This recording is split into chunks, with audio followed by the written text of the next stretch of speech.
Hello champs, I welcome you guys in our next video and in chapter 2 part 2।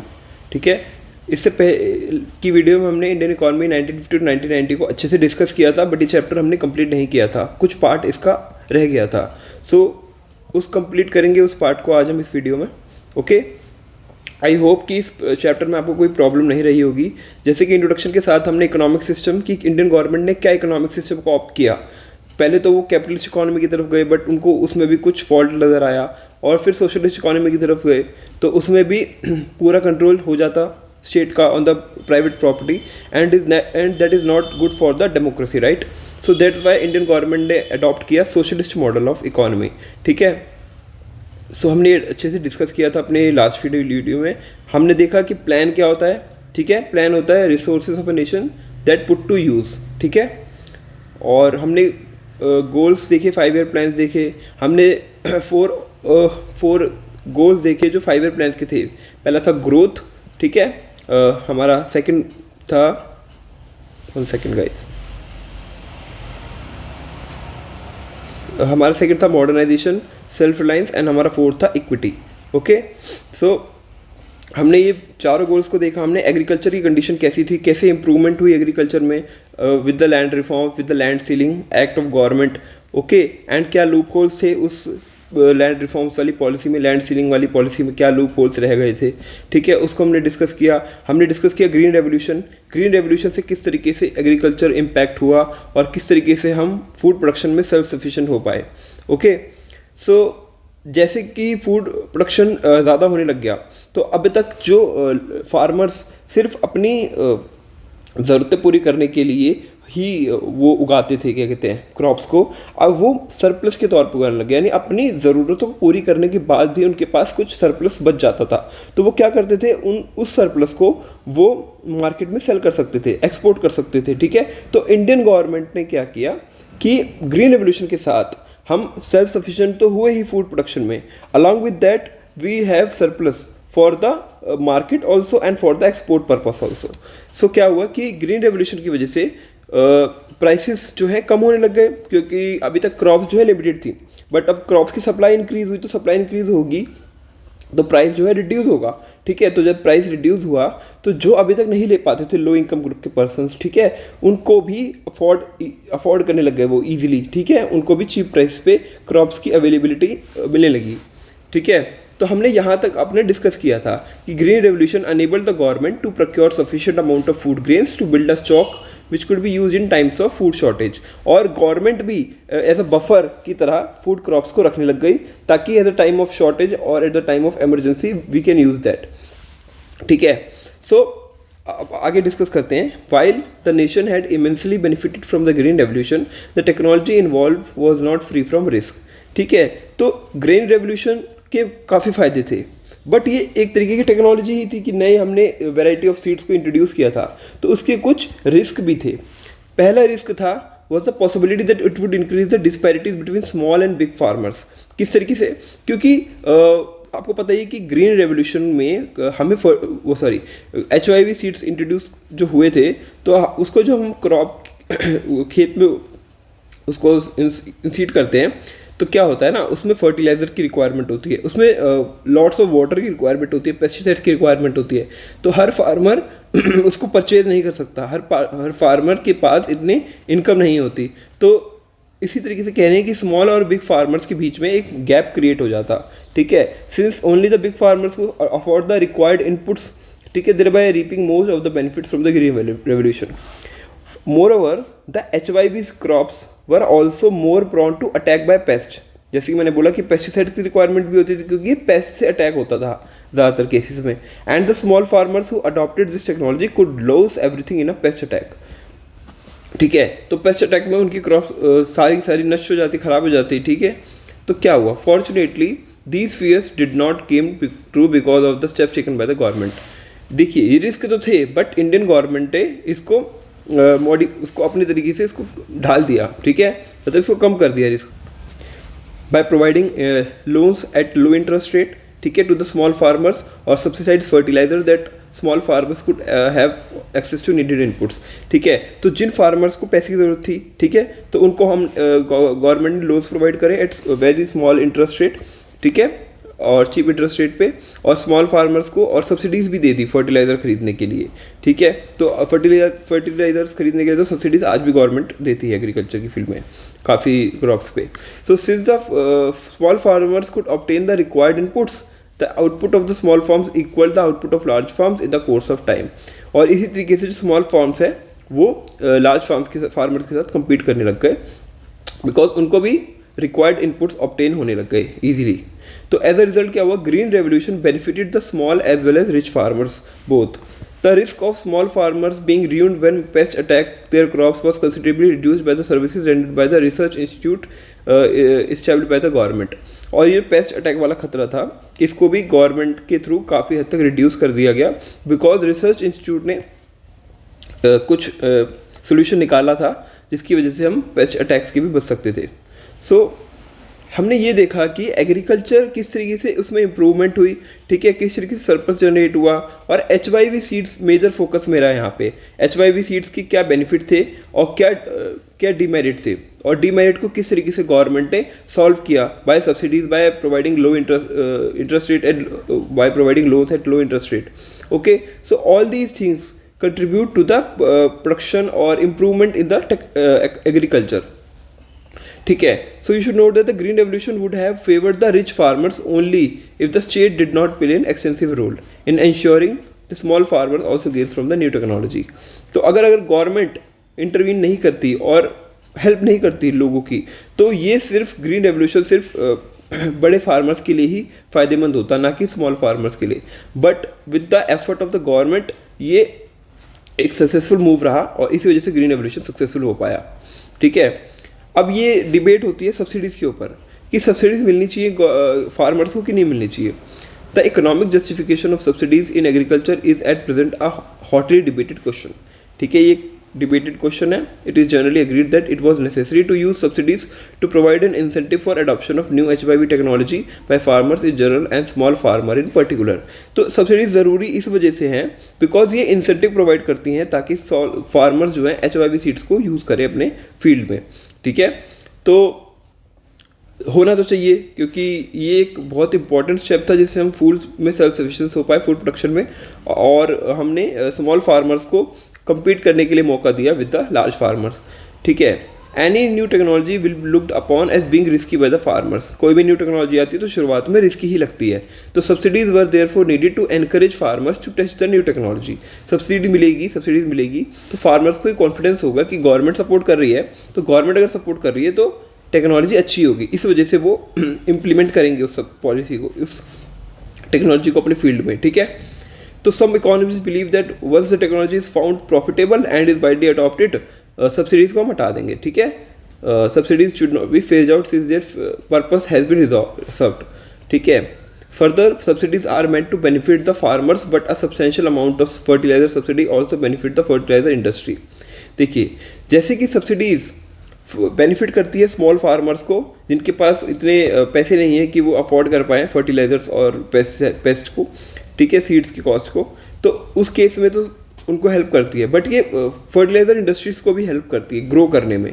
ठीक है, and among the farmer the subsidy largely benefit the farmers in more prosperous region. Also जो ज़्यादा prosperous reason है ना, subsidies वहाँ पे भी improvement ज़्यादा लाती है, बिकॉज क्या होता है ना, जो फर्टिलाइजर सब्सिडीज होती है ना, वो इजीली किसको मिल जाती हैं, जो जिनके पास नॉलेज होती है, जिनके पास रीच होती है। ठीक है, तो रीच किसकी बात होगी, प्रॉस्पेरस लोगों के पास होती है, तो प्रॉस्पेरस लोगों को इजीली मिल जाती थी सब्सिडीज।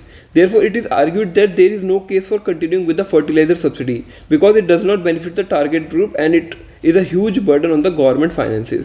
तो कुछ इकोनॉमिस्ट ने देखा कि जो सब्सिडी है वो बेनिफिट कर रही है लार्ज फार्मर्स को प्रॉस्पेरस रीजन्स में।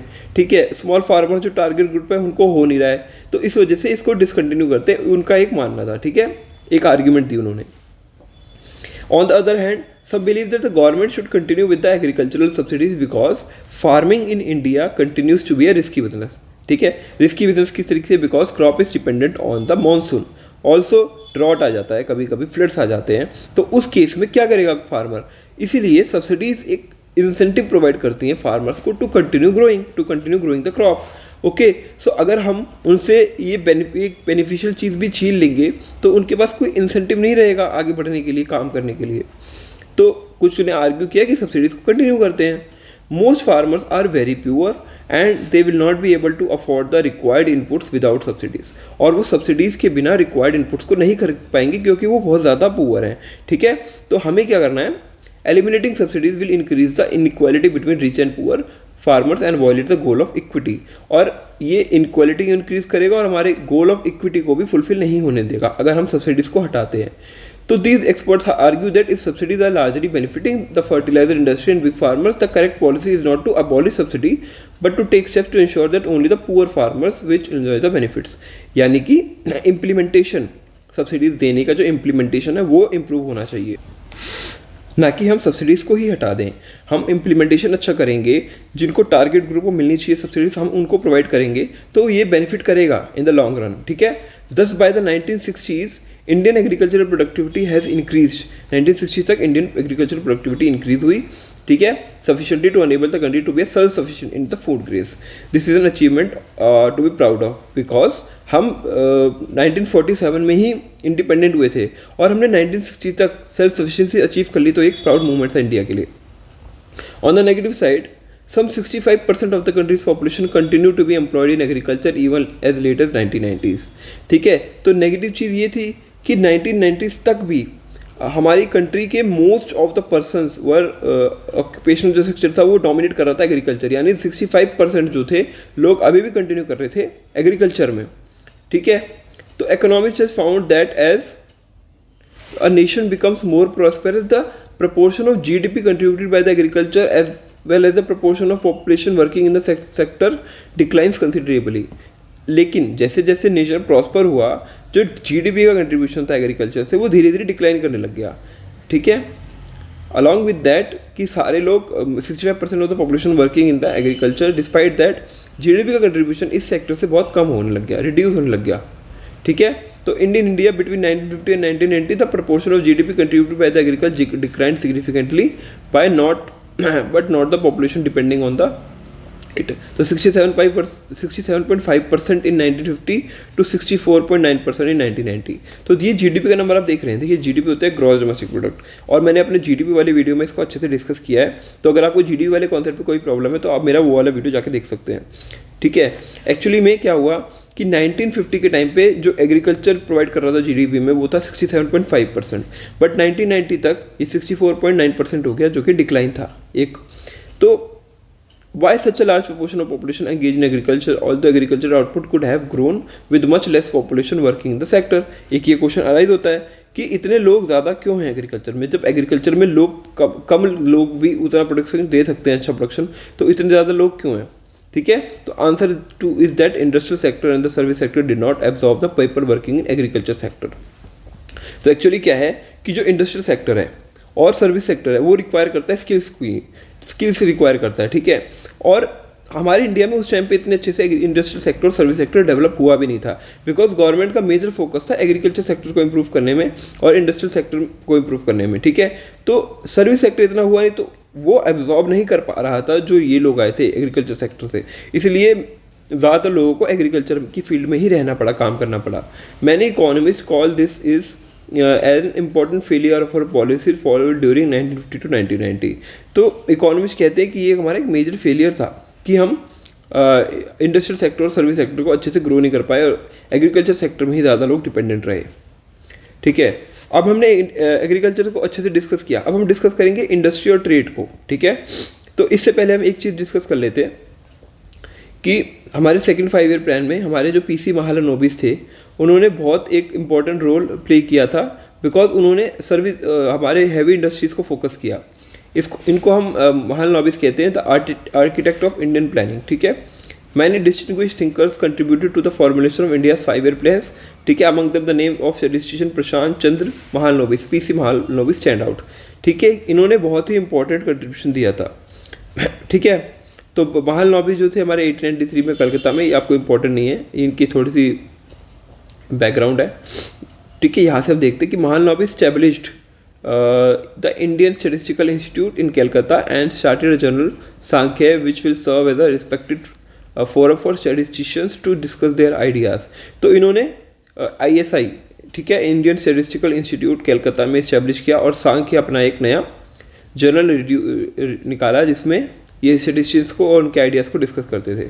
Both ISI and Sankhya are highly regarded by statisticians and economist all over the world to this day. ठीक है, during the second 5 year plan, देखिए सेकंड मैंने बताया सेकंड 5 ईयर प्लान में इनका बहुत ही इंपॉर्टेंट कॉन्ट्रीब्यूशन था. During the second 5 year plan, Mahalanobis invited many distinguished economists from India and abroad to advise them on India's economic development. ठीक है, और some of these economists became Nobel Prize winners later, which shows that he could identify individuals with talent. Among the economists invited by Mahalanobis were those who were very critical of the socialist principles of the second year plan. In other words, he was willing to listen to what he critics had to say, the mark of great scholar.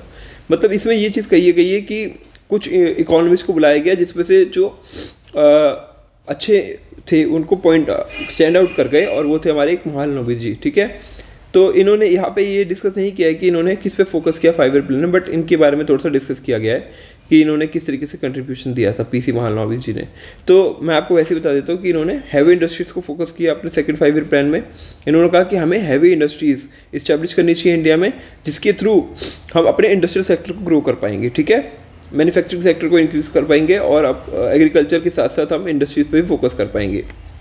देखिए, economist have found that poor nation can progress only if they have a good industrial sector. ठीक है, तो good industrial sector तो बढ़ाना ही था Indian government को. तो industry provides employment, ठीक है, which is more stable then the employment in agriculture, because agriculture के अंदर काफ़ी लूप होल्स हैं. अगर मानसून नहीं आया, अगर इरिगेशन फैसिलिटीज़ अच्छी नहीं है, ठीक है, फर्टिलाइज़र, काफ़ी चीज़ों पे डिपेंड करता है एग्रीकल्चर. तो ये ज़रूरी था कि हम किसी और चीज़ को भी प्रायोरिटाइज़ करें अपने साथ साथ, एग्रीकल्चर के साथ साथ. तो उन्होंने क्या किया, इंडस्ट्रीज़ को प्रायोरिटाइज़ किया.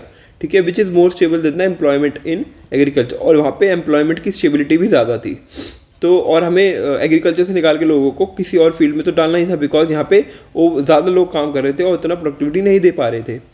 It is for this reason that 5 year plan place a lot of emphasis on the industrial development. ठीक है, बहुत ज़्यादा एम्फेसिस किया गया. Eight the time of independence the variety of industries were very narrow. उस time पे जो variety of industries थी हमारे इंडिया के अंदर वो बहुत नैरो थी, यानी बहुत कम सेक्टर्स के अंदर इंडस्ट्रियल मैन्युफैक्चरिंग होती थी. ठीक है, मैन्युफैक्चरिंग होती थी. तो largely confined to cotton textiles and jute. देखिए, 2 ही फील्ड थी, कॉटन टेक्सटाइल और जूट के अंदर ही हमारा इंडस्ट्रियल सेक्टर था. अच्छा, there were 2 well managed iron and steel firms भी थी. One is in Jamshedpur and other in Kolkata. Jamshedpur में Tata iron and steel company थी. ठीक है, but obviously we needed to expand the industrial base with the variety of industries if the economy was to grow. ठीक है, तो हमें ज़रूरत थी इंडस्ट्रियल सेक्टर को ग्रो करने की. तो public private sectors in Indian industrial development उन्होंने किस तरीके से रोल प्ले किया.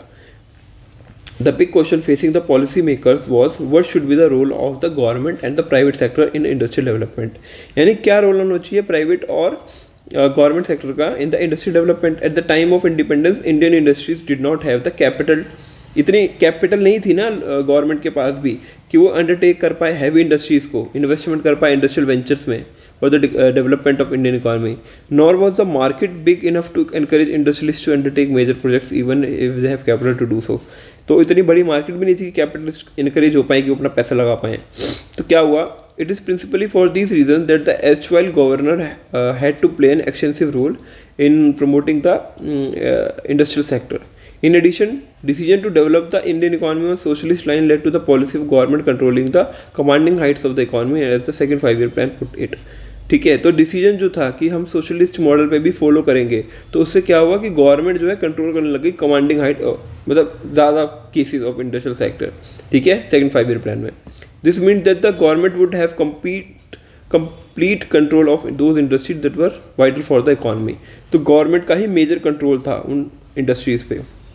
The policy of private sector would have to be complementary to those of the public sector, with the public sector leading the way. ठीक है, industrial policy resolution 1956 आया जिसने industrial policy और जो रूल्स थे industry से related उसमें एक मेजर इम्पैक्ट क्रिएट करा. ठीक है, in accordance with the goal of state controlling the commanding Heights of economy the industrial resolution of 1956 was adopted.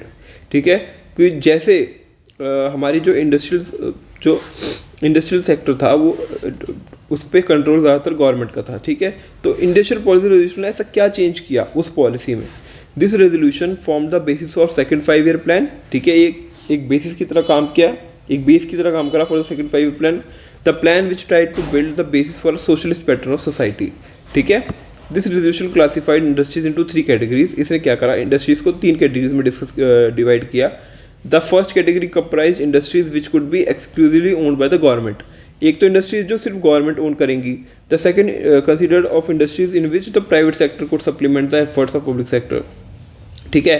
Second industries वो थी जिसमें पब्लिक सेक्टर काम करेगा बट प्राइवेट सेक्टर उनको हेल्प करेगा, ठीक है। प्राइवेट और पब्लिक सेक्टर दोनों मिलकर काम करेंगे, with the government taking the sole responsibility of starting the new unit. और गवर्नमेंट की जो सोल रिस्पॉन्सिबिलिटी है वो स्टार्ट करेगी न्यू यूनिट्स को, ठीक है। और the third category consisted of the remaining industries which were to be in the private sector. और थर्ड कैटेगरी में सिर्फ प्राइवेट सेक्टर। तो पहला है वो इंडस्ट्रीज जो कि सिर्फ गवर्नमेंट की कंट्रोल में है। सेकंड है जिसमें गवर्नमेंट और प्राइवेट दोनों है। और थर्ड है जो सिर्फ प्राइवेट के कंट्रोल में है, ओके। तो हमने ये समझा कि किस तरीके से ये डिवीजन था इंडस्ट्रीज का through because of industrial policy resolution. Although there were category of industries left to the private sector, ठीक है। जैसे हमने बोला कि प्राइवेट सेक्टर के पास भी कुछ कैटेगरी ऑफ इंडस्ट्रीज रह गई थी। The sector was kept under the state control through the system of licences, ठीक है। अगर प्राइवेट सेक्टर के कंट्रोल में थी भी तो वो एक लाइसेंस के सिस्टम से बंधी हुई थी कि हर चीज़ के लिए आपको लाइसेंस लेने जाना पड़ेगा फ्रॉम द गवर्नमेंट, ठीक है। ये चीज़ थी। तो no new industry was allowed unless licence was obtain from the government, ठीक है। गवर्नमेंट की परमिशन के बिना आप कोई भी इंडस्ट्री स्टार्ट नहीं कर सकते, आपको हर चीज़ के लिए लाइसेंस लेना पड़ता है। और ये था टाइम लाइसेंस राज का, इसको हम कहते हैं licence Raj. This policy was use for promoting industry in backward regions. ऐसा इसलिए किया गया लाइसेंस का सिस्टम, गवर्नमेंट की एक मंशा थी इसके पीछे कि वो इंडस्ट्रीज़ को ओपन करना चाहती थी ना बैकवर्ड रीजन ऑल्सो। नहीं तो अगर प्राइवेट सेक्टर होते तो सिर्फ वो सिटीज़ के अंदर इंडस्ट्रीज़ को इंट्रोड्यूस करते, ना कि गवर्नमेंट वहाँ पे बैकवर्ड एरियाज़ में। तो गवर्नमेंट की एक पॉलिसी थी, इसके थ्रू इन्होंने कहा कि लाइसेंस राज के थ्रू हम बैकवर्ड रीजन्स को भी प्रमोट कर पाएंगे। It was easier to obtain a licence in the industrial unit was establish in an economically backward area, ठीक है। तो उस वाले जगह पे बहुत ईजिली लाइसेंस देती थी गवर्नमेंट, ताकि प्रमोशन हो और एक इंसेंटिव हो टू द प्राइवेट सेक्टर की वहाँ पे इंडस्ट्रीज खोले, ठीक है। तो in addition such units were given certain concessions such as tax benefits electricity at a lower tariff, ठीक है। तो हमें बैकवर्ड रीजन्स में अगर कोई इंडस्ट्रीज खोलता था तो वहाँ पे उनको इलेक्ट्रिसिटी कंसेशन टैक्स बेनिफिट मिलता था, इलेक्ट्रिसिटी मिलती थी लो टैरिफ पे, ये सारे उनको कंसेशन मिलते थे। The purpose of this policy was to promote regional equality, ठीक है। Regional equality was the major purpose behind that.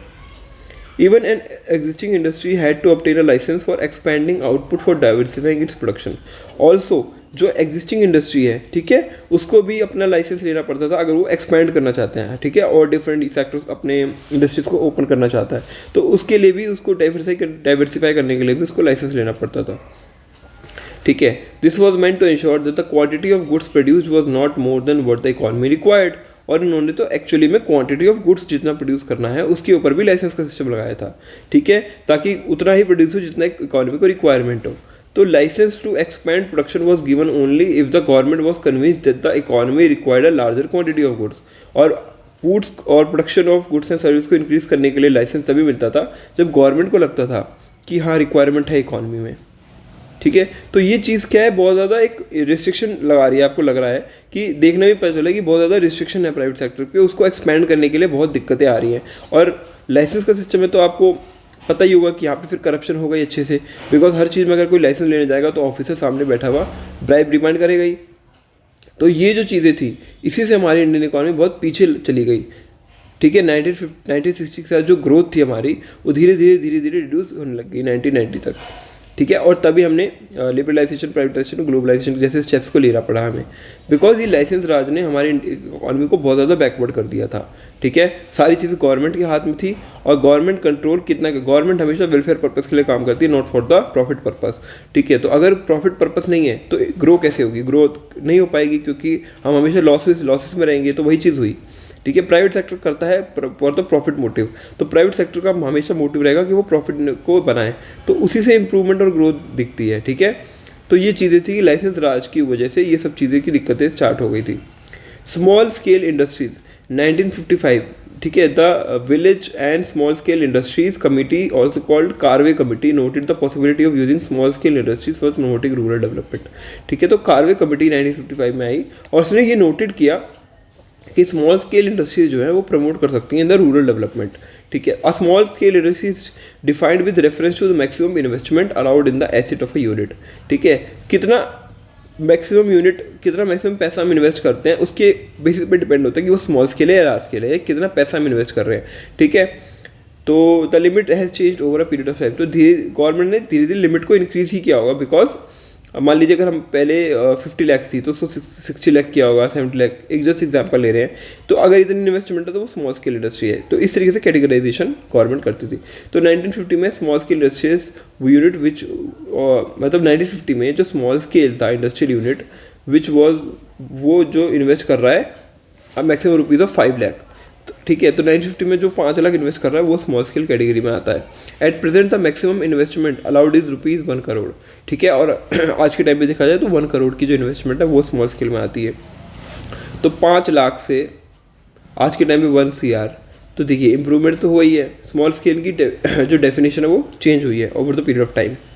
It is believed that small scale industries are more labour intensive, that they are using more labor than the large scale industries and therefore generate more employment। और ऐसा भी कहा जाता है कि जो small scale industries है वो मोर लेबर डिपेंडेंट होती है, तो वो लेबर को ज़्यादा एम्प्लॉयमेंट देंगी और मोर एम्प्लॉयमेंट एफिशिएंसी होती है as compare to large scale industries. में लार्ज स्केल इंडस्ट्रीज जो है मशीन्स के थ्रू काम करती हैं, but these industries can not compete with the big industrial firms. Obviously बात है क्योंकि इंडस्ट्रियल फर्म्स के पास बड़ी बड़ी मशीन्स हैं। ठीक है, तो वो प्रोडक्शन इकोनॉमी ऑफ स्केल के बेसिस पे कर सकते हैं। ठीक है, तो इस वजह से जो स्मॉल स्केल है वो कम्पीट नहीं कर पाती। It is obvious that development of small scale industry require them to be shielded from the large firm. और एक उनको शील्डिंग प्रोवाइड करने की जरूरत है, एक उनको प्रोटेक्शन प्रोवाइड करने की जरूरत है स्मॉल स्केल इंडस्ट्रीज़ को, ताकि वो ग्रो कर पाएँ। For this purpose the production of number of production was reserve for small scale industry. ठीक है, तो कुछ प्रोडक्ट्स को रिजर्व कर दिया कि सिर्फ ये स्मॉल स्केल इंडस्ट्रीज ही प्रोड्यूस करेंगी। The criteria for reservation being the ability of these units to manufacture the goods. ठीक है, तो जैसे मैंने बोला कि उनके लिए फिक्स कर दिया कि ये गुड्स को तुम प्रोड्यूस करोगे, तो इस वजह से क्या है उनका डेवलपमेंट हो सकता है easily. They were also given concessions such as lower excise duty, bank loans at lower interest rate, ये दोनों चीज़ें भी प्रोवाइड करी। ठीक है, कंसेशंस प्रोवाइड करे, लोअर एक्साइज ड्यूटी प्रोवाइड करी स्मॉल स्केल इंडस्ट्रीज़ को ग्रो करने में। ओके, और हमारी इंडियन गवर्नमेंट ने भी अपनी जो स्कीम निकाली है MSME को डेवलप करने के लिए, micro small and medium enterprises को, तो इसके थ्रू ही एम्प्लॉयमेंट जनरेट हो सकती है हमारी इकॉनमी में। ठीक है, हमने इंडस्ट्रीज़ को देखा, हमने एग्रीकल्चर देख लिया, अब हम देखेंगे ट्रेड पॉलिसी। ठीक है, हम किस तरीके से ट्रेड करते थे वो चीज़। एक चीज़ थी इम्पोर्ट सब्स्टिट्यूशन, उसको हम डिस्कस करते हैं। The industrial policy that India adopted was closely related to the trade policy. किस तरीके से ट्रेड पॉलिसी थी हमारी। इन द फर्स्ट 7 प्लान्स, पहले 7 जो प्लान्स हुए, trade was characterise by what is commonly called an inward looking trade. उस time पे हमारी इकॉनमी इतनी ओपन नहीं थी। ठीक है, इतनी ओपन नहीं होने की वजह से हम ट्रेड ज़्यादा करते नहीं थे विद द आउटसाइड वर्ल्ड, हम इनसाइड ट्रेड करते थे, जो इनसाइड अपने स्टेट्स के बीच में ट्रेड होता है। Technically this strategy is called import substitution. This policy aimed at replacing और substituting imports with domestic production. ठीक है, इम्पोर्ट्स ना करके हम अपने इंडिया के अंदर ही, कंट्री के अंदर ही प्रोडक्शन को बनाएं, तो उसको कहते हैं इम्पोर्ट सब्स्टिट्यूशन। जिस तरीके से जैसे कोई हमें कुछ चीज़ें रिक्वायरमेंट है ना, तो हम क्या करेंगे, हम बाहर से मंगा लेंगे, इम्पोर्ट कर लेंगे। लेकिन इस पॉलिसी के थ्रू क्या हुआ कि इंडियन गवर्नमेंट चाहती थी कि वो बाहर से ना मंगा के हम अपने कंट्री के अंदर ही प्रोड्यूस करें। ठीक है, विद डोमेस्टिक प्रोडक्शन। तो for example, instead of promoting vehicles at in a foreign from made in a foreign country, अगर कोई व्हीकल है जो फॉरेन कंट्री बन रहा है, इंडस्ट्रीज ऐसे बने कि वो एनकरेज हो कि प्रोड्यूस कर पाएँ इन इंडिया इटसेल्फ, इंडिया में ही बना लें उनको। In this policy the government protected the domestic industries from foreign competition, और इस तरीके से हम डोमेस्टिक इंडस्ट्रीज को फॉरेन कॉम्पिटिशन से भी बचा पाएंगे और अपने आप को सेल्फ सफिशिएंट कर पाएंगे in the industrial production also. तो production from imports to 2 forms, tariff and quotas. ठीक है, तो टैरिफ होता है, tariff are tax on imported goods. अगर हम कोई चीज़ इंपोर्ट करते हैं तो उसके ऊपर टैरिफ लगता है, तो वो टैरिफ होता है। They make imported goods more expensive and discourage there use. तो टैरिफ लगा के इंडियन गवर्नमेंट ने क्या किया कि उसको डिस्करेज किया कि हम इंपोर्ट ना करें, बिकॉज इंपोर्ट करेंगे तो वो कॉस्टली हो जाएगा, एक्सपेंसिव हो जाएगा। और quota specify the quantity of goods which can be imported, और कोटा किस पे लगता था, कितनी क्वांटिटी ऑफ गुड्स हम इम्पोर्ट कर सकते हैं, तो वो भी कोटा भी बढ़ा दिया। मतलब कोटे में भी उन्होंने इस तरीके से किया होगा कि ज़्यादा हम क्वांटिटी को ना मंगा पाएँ बाहर से। The effort of tariff and Kota's is that they restrict imports and therefore protect the domestic firms from foreign competition. तो बेसिकली मोटिव हमें पता ही है कि हमें डोमेस्टिक इंडस्ट्रीज को प्रोटेक्ट करना है, डोमेस्टिक फर्म्स को from the foreign competition. The policy of protection was based on the notion that industries of a developing countries were not in a position to compete against the goods produced with more developed economies. और इस policy का major purpose ये था production का, because जो goods बन रहे हैं फॉरेन कंट्री में, ठीक है, डेवलप्ड कंट्रीज़ में, वो compete नहीं कर पाएंगे। मतलब हमारे हम प्रोडक्ट बना रहे हैं डेवलपिंग कंट्रीज़ और जो डेवलप्ड कंट्रीज़ बना रही है उसमें काफ़ी ज़्यादा गैप है। यानी डेवलप्ड कंट्रीज़ बहुत ही अच्छा प्रोडक्ट बना रही होंगी एट अ चीप रेट, ठीक है, अच्छा और एफिशिएंट, बट हमारी डेवलपिंग कंट्रीज उस टाइम पे इतना अच्छा नहीं बना पा रही थी, वो compete नहीं कर पाती। अगर हम डेवलप्ड कंट्रीज़ के प्रोडक्ट्स को हमारे इंडिया में आने देते तो वो डेवलप ही नहीं कर पाती। इस वजह से उनकी प्रोटेक्शन के लिए हमने ये पॉलिसी को इंट्रोड्यूस किया। It was assumed that if the domestic industries were protected, they would learn to compete in the course of time. और अगर वो protected रही domestic industries तो धीरे धीरे वो भी compete करना सीख जाएंगे with the course of time. तो our planners also feared the possibility of a foreign exchange being spent on import of luxury goods if no restrictions were placed on the imports. और हमारे planners को ये भी एक डर था कि जो भी हमारा एक्सचेंज है, फॉरेन एक्सचेंज, वो सारा पैसा कहाँ खर्च हो जाएगा, इम्पोर्ट ऑफ लग्जरियस प्रोडक्ट्स पे। लग्जरी प्रोडक्ट्स पे हम जो इंपोर्ट कर रहे हैं उस पर हमारा एक्सचेंज खर्च हो जाएगा और हम खुद डेवलप नहीं कर पाएंगे अपनी डोमेस्टिक इंडस्ट्रीज़ को। तो उस पर्पज़ के लिए भी ये इम्पोर्ट सब्सिट्यूशन की पॉलिसी को इंट्रोड्यूस किया गया था। तो Effect of policies on the industrial development. The achievements of India's industrial sector during the first 7 plans are impressive and indeed. ठीक है, तो फर्स्ट 7 प्लान्स में हमारी जो इंडस्ट्रियल डेवलपमेंट थी, इंडस्ट्रियल सेक्टर की डेवलपमेंट थी, वो बहुत ज़्यादा अच्छी थी। ठीक है, the proportion of GDP contributed bye the industrial sector increase in the period from 13% to 24.6% इन 1990। और ये कैसे पता चला कि बहुत अच्छी थी, बिकॉज ऑफ द कंट्रीब्यूशन और इन द GDP। ठीक है, तो 1950 के टाइम पे 13% कंट्रीब्यूशन था GDP में इंडस्ट्रियल सेक्टर का, जो कि इंक्रीज हो गया टू 24% इन 1990। तो rise in the industrial sector share of GDP is an important indicator of development. तो एक ये इंपॉर्टेंट इंडिकेटर है डेवलपमेंट का। The 6% annual growth rate of the industrial sector during the period is commendable. तो 6%, ठीक है, per annum, ये हमारा ग्रोथ रेट चल रहा था उस टाइम पे। ठीक है, तो ये कमेंटेबल था, अच्छा था बहुत। No longer was Indian industry restricted largely to cotton, textile and jute. ठीक है, इसके अलावा भी इंप्रूवमेंट होने लग गया। In fact the industrial sector became very diversified in 1990 largely due to, ठीक है, लार्जली ड्यू टू डाइवर्सिफाई हुआ हमारा industrial sector largely due to the public sector. ठीक है, इसकी वजह से the production of small scale industries, ठीक है, प्रोडक्शन जो स्मॉल स्केल इंडस्ट्रीज थी वो अपॉर्चुनिटीज प्रोवाइड करा to those people who did not have the capital to start large firms to get into the business. ठीक है, तो ये इंडस्ट्रियल सेक्टर का जो हमने अपना देखा GDP कंट्रीब्यूशन, ये स्मॉल स्केल इंडस्ट्रीज का भी था। तो ये किसने किया था, पब्लिक सेक्टर ने किया था इनको प्रमोट। तो ये इस इंडस्ट्रीज में क्या था कि जो लोगों के पास कैपिटल ज़्यादा नहीं है वो भी इसको स्टार्ट कर सकते थे ना, तो इस वजह से ये बहुत ज़्यादा इम्प्रूवमेंट लाया इंडियन इंडस्ट्रीज में। Protection from foreign competition enabled the development of indigenous industries in the areas of electronics, automobiles and others wise could not have been developed. ठीक है, तो हमारे जो प्रोटेक्शन था फ्रॉम द फॉरेन फर्म्स, इसकी वजह से हमारी जो डोमेस्टिक इंडस्ट्रीज थे in the field of electronics and automobile sectors वो भी डेवलप हो पाई। ठीक है, so in spite of the contribution made by the public sector to the growth of Indian economy, some economists are critical of the performance of many public sector enterprises. कुछ public sector enterprises के ऊपर कुछ economist critical है because वो अच्छे से perform नहीं कर पा रही होंगी।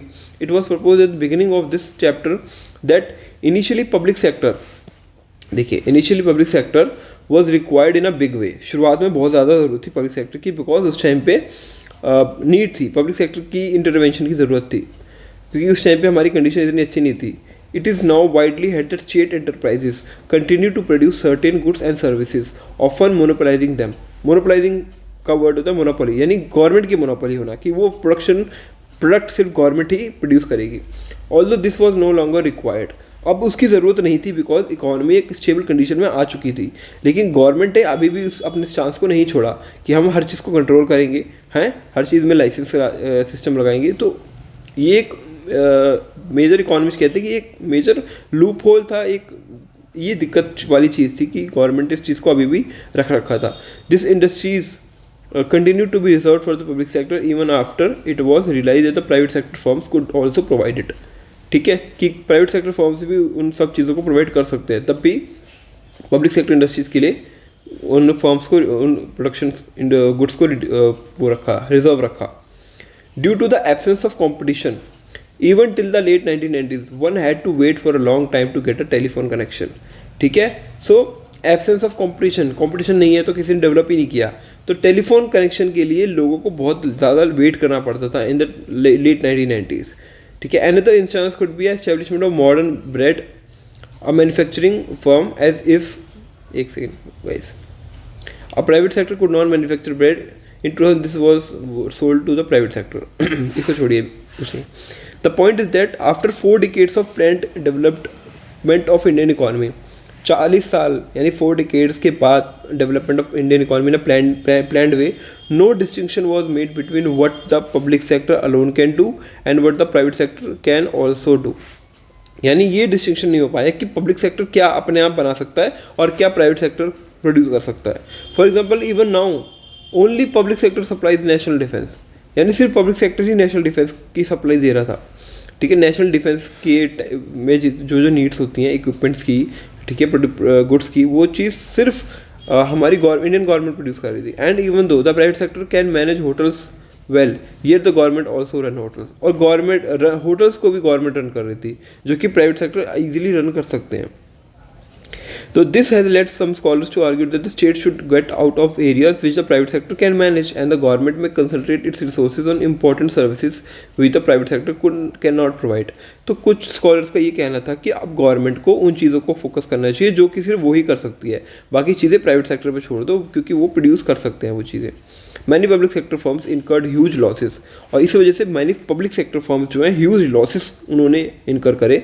ठीक है, but continue to function because it is difficult to close the government undertaking even if it is a drain on the nation's limited resources. ठीक है, तो गवर्नमेंट चलती रहेगी, गवर्नमेंट इंडस्ट्रीज, बिकॉज वो टैक्स के पैसे पे चल रही है। ठीक है, तो उसको बंद करना इतना ईजी नहीं था। ठीक है, तो वो चलती रही, तो डिफ़िकल्ट था उसको भी क्लोज करना। तो this does not mean that private firms are always profitable, private firms में भी लॉसेज होते हैं, ऐसा नहीं कि प्राइवेट फर्म्स हमेशा ही प्रॉफिट कम करते हैं। India quite of a few of public sector firms पर originally private firms which were on the verge of closure due to losses, they were then nationalise to protect the jobs of workers. ठीक है, ऐसी कुछ cases देखे गए हैं कि जहाँ प्राइवेट सेक्टर बहुत ज़्यादा लॉसेस में थे और फिर उनको गवर्नमेंट ने अंडरटेक करा और उसको फिर बचाया, उन फर्म्स को, उन इंडस्ट्रीज़ को। तो ऐसा भी कहते हैं कि ये चीज़ भी थी। ठीक है, दोनों ही चीज़ें इंपॉर्टेंट है। However, a loss-making private firm will not waste resources। But ये चीज़ है कि प्राइवेट सेक्टर अगर लॉसेस में जा रहा है तो वो बंद हो जाएगा, डेफिनेटली क्लोज हो जाएगा, वो रिसोर्सेज को वेस्ट नहीं करेगा। बट अगर प्राइवेट सेक्टर है और अगर वो लॉसेस में जा रहा है तो वो कंटिन्यू चलता रहेगा बिकॉज उसको गवर्नमेंट की फंडिंग मिलती रहेगी। ठीक है, तो एक ड्रेन है on the nation's wealth, keep running despite the loss. ठीक है, the need to obtain a licence to start an industry was misused by the industrial houses. ठीक है, लाइसेंस को मिलना to from the government to start industry, एक इसको भी एक मिसयूज़ की तरह यूज़ किया गया बिग इंडस्ट्रीज ने, because big industries would get licence for not for starting a new form but to prevent competitors from starting a new form, ताकि कॉम्पिटिटर ना इंट्रोड्यूस कर पाए। ठीक है, और ना इंडस्ट्रीज़ को लगा पाए, क्योंकि वो चाहते थे कि कंपटीशन ना रहे, इसलिए बिग इंडस्ट्रियल जो थे वो नहीं चाहते थे। तो वो क्या करते थे, वो लाइसेंस नहीं लेने देते थे, would not get licence from starting. तो the excessive regulation of what comes to be called as the permit licence raj, इसको हम लाइसेंस राज भी कहते हैं, prevented certain firm becoming more efficient. Firms को एफिशिएंट बनने में ये प्रिवेंट करता था, ये रोकता था पर licence raj. More time was spent by industrialists in trying to obtain license or lobby with the concerned ministries rather than thinking about how to improve the production। तो ज़्यादा टाइम तो उन लोगों का इसमें जाता था कि किस तरीके से मिनिस्टर को मनाएं, ठीक है, लाइसेंस लें, किस तरीके से लाइसेंस लें, क्या क्या तरकीब लगाएं। तो ज़्यादातर टाइम इंडस्ट्रीज का इन सब चीज़ों पे जाता था। अगर ये टाइम इस पर ना जाता तो प्रोडक्ट्स पे फोकस कर सकते थे और प्रोडक्ट में इंप्रूवमेंट ला सकते थे। The protection from foreign competition was also being criticized on the ground that it continued even after it provided to harm than to the good. ठीक है, और प्रोटेक्शन जो थी एक टाइम तक ठीक थी, लेकिन उसके बावजूद भी प्रोटेक्शन लगा रखी है, यानी आने नहीं दे रहे, इंपोर्ट नहीं आने दे रहे, ठीक है, और बाहर की इंडस्ट्रीज़ को यहाँ पे इंडिया में प्रोड्यूस नहीं करने दे रहे, कंपटीशन नहीं आने दे रहे, तो वो भी एक नेगेटिव साइड था, क्योंकि फिर इंडियन इंडस्ट्रीज़ ना कोई कंपटीशन नहीं होगा तो वो परफॉर्म नहीं करेंगे अच्छे से, ये चीज़ थी. Due to restriction on imports the Indian consumers had to take purchase whatever the Indian producers produce. जो भी इंडियन प्रोड्यूसर प्रोड्यूस करते थे वही उनको खरीदना पड़ता था इंडियन कंज्यूमर्स को, क्योंकि रेस्ट्रिक्शन थी, हम बाहर से कुछ मंगा नहीं सकते थे. The producers were aware that they had a captive market, so they had no incentive to improve the quality of their goods. और उनको भी पता था कि हमारी मार्केट कैप्टिव है, क्लोज्ड है, तो हमें क्या ज़रूरत है इम्प्रूव करने की प्रोडक्ट में, हम जो बनाएंगे वो तो लोग खरीदेंगे ही मजबूरी में. ठीक है, ये चीज़ थी. कंपटीशन आता है तो इम्प्रूवमेंट आती है, एफिशिएंसी आती है, लेकिन वो चीज़ नहीं हो पाई यहाँ पे. Why should they think of improving quality when they could sell low quality items at a high price. ठीक है, वो हाई प्राइस पे सेल कर सकते हैं लो क्वालिटी आइटम को. Competition from import forces our producers to be more efficient. अगर competition होता तो फोर्स करता हमारे प्रोड्यूसर्स को कि वो एफिशिएंटली प्रोड्यूस करें. A few economist also point out that the public sector is not meant for earning profit. ठीक है, कुछ इकोनॉमिस्ट कहते हैं कि पब्लिक सेक्टर प्रॉफिट अर्न करने के लिए नहीं है, but to promote the welfare of nation. The public sector firms on this view should be evaluated on the basis that the extent to which they contribute to the welfare of people and not on the profit they are earning. ठीक है, तो उनका main welfare पे होता है. Regarding protection, some economists hold that we should protect our producers from foreign competition as long as rich nations continue to do so. और कुछ economist का ये भी कहना है कि हमें प्रोडक्शन कंटिन्यू रखनी चाहिए और अपने प्रोडक्ट्स को बचा के रखना चाहिए, protect our producers from foreign competition, जैसे कि रिच नेशंस करते हैं. ठीक, owing to all these conflict, जब ये कन्फ्लिक्ट चल रहा था इकोनॉमिस्ट के बीच में, economist call this for a change in our policy. तो उन्होंने कहा कि कुछ चेंज होना चाहिए पॉलिसी में. This along with other problems led to the government to introduce a new economic policy in 1991. तो यही सब चीज़ों को देखते हुए इंडियन गवर्नमेंट ने 1991 में पॉलिसी को इंट्रोडक्शन किया, that is called LPG reforms. ठीक है, LPG रिफॉर्म्स, ये हम नेक्स्ट चैप्टर में पढ़ेंगे. ठीक है, ये एक मेजर स्टेप था LPG रिफॉर्म्स, और ये किन कंडीशंस में इसको लिया गया, LPG रिफॉर्म्स को इंट्रोड्यूस किया गया इंडिया में, वो भी हम डिस्कस करेंगे. ठीक है, तो इसी के साथ हमने इकॉनमी की कंडीशन देखी 1950 टू 1990, और किस तरीके से हमें LPG इंट्रोड्यूस करना पड़ा हम देख ही रहे हैं कि क्या क्या कन्फ्लिक्ट चल रहे हैं इंडस्ट्रियल सेक्टर में, एग्रीकल्चर सेक्टर में, ट्रेड सेक्टर में. ठीक है, हम लाइसेंस राज को फॉलो कर रहे हैं, हम फॉलो कर रहे हैं कि हम प्रोडक्शन ऑफ डोमेस्टिक इंडस्ट्रीज़ कर रहे हैं अभी तक. ठीक है, फॉरेन कंपटीशन आने नहीं दे रहे मार्केट में. ठीक है, हर चीज़ में जो लाइसेंस है उससे प्रॉब्लम हो रही है. तो ये सब चीज़ों ने ना नेगेटिवली इम्पैक्ट किया इंडियन इकोनॉमी को बहुत ज़्यादा, जो कि हम अभी डिस्कस करेंगे नेक्स्ट चैप्टर में. ठीक है, अपने नेक्स्ट वीडियो में.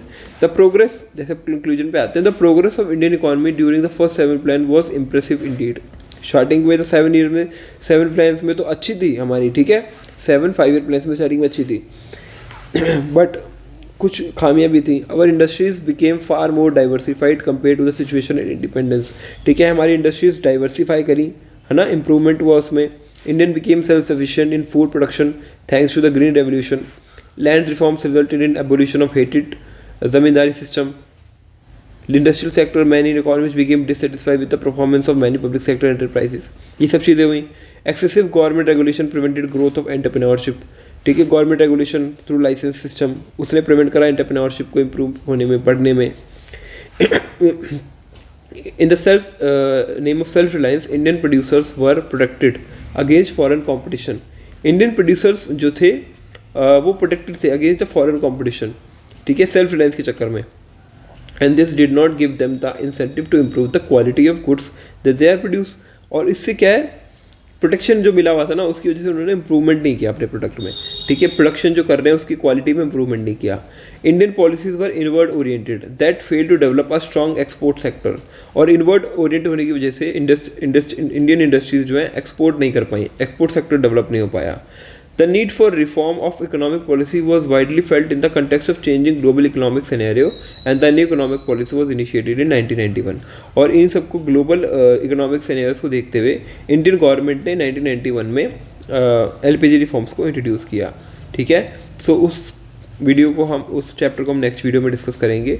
और आज की इस वीडियो में इतना ही, जिससे कि हमने 1950 टू 1990 इंडियन इकोनॉमी की कंडीशन समझी. देखिए, यहाँ पे एक चीज़ और है, एग्रीकल्चर में 1959% था उसका कंट्रीब्यूशन जीडीपी में, और ये 34%, यहाँ पे 13, यहाँ पे 24, 6 इंडस्ट्रियल सेक्टर में, और सर्विस सेक्टर में देखिए इंप्रूव हुआ है 28 पॉइंट से 40.5। ठीक है, तो ये देखिए इस तरीके से हम देख सकते हैं कि किस तरीके से एग्रीकल्चर, इंडस्ट्री और सर्विसेज का कंट्रीब्यूशन चेंज हुआ, इम्प्रूवमेंट हुआ। एग्रीकल्चर का कम हुआ, ठीक है, इंडस्ट्रीज़ का बढ़ा और सर्विस सेक्टर का भी बढ़ा। ठीक है, तो हमने एग्रीकल्चर को भी अच्छे से डिस्कस करा, हमने इंडस्ट्रीज़ को भी अच्छे से डिस्कस किया, हमने ट्रेड को भी अच्छे से डिस्कस किया, क्या खामियां थी वो डिस्कस किया, क्या इम्प्रूवमेंट और क्या बेनिफिट्स मिले वो डिस्कस किया। ओके, सो आई होप आपको ये वीडियो पसंद आया होगा और आपको ये हेल्प करेगा अपने एग्जाम्स में। ठीक है, आप एनसीईआरटीज़ को इस तरीके से जो मैंने हाईलाइट करा है उसको आप फोकस के साथ पढ़ सकते हैं, और जो एनसीईआरटी के बैक के क्वेश्चन है आप उसको अच्छे से डिस्कस करके अपने नोट्स बना सकते हैं और उनको सॉल्यूशन सॉल्व कर सकते हैं। ओके, सो वीडियो में बने रहने के लिए thank you so much guys.